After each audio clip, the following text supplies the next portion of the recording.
আমার পিতামাতা জীবিত থাকা অবস্থায় বুঝ না থাকায় তাদের সাথে জঘন্যতম বেয়াদবি করেছি। এখন আমার বুঝ এসেছে, কিন্তু তারা দুনিয়াতে বেঁচে নাই। আমার মাফের কি কোনো সুযোগ আছে?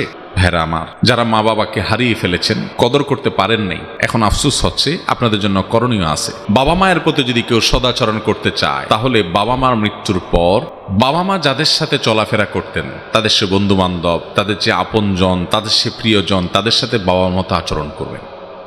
যেমন আপনার বাবার একজন বন্ধু ছিলেন, তার সাথে উনি অনেক বন্ধুত্ব ছিল, আপনি তাকে বাবার মতো সম্মান করবেন। আপনার মার বান্ধবী ছিল, আপনার এক খালার সাথে তার খুব সম্পর্ক ছিল, আপনি অন্য খালার চাইতে ওই খালাকে একটু বেশি কেয়ার করবেন, কারণ মায়ের বান্ধবী। কথাকে বুঝাতে পারছি? সেই সাথে আল্লাহর কাছে চোখের পানি ফেলে দোয়া করবেন, আল্লাহ আমার বাবাকে, আমার মাকে আপনি মাগফিরাত নসিব করেন।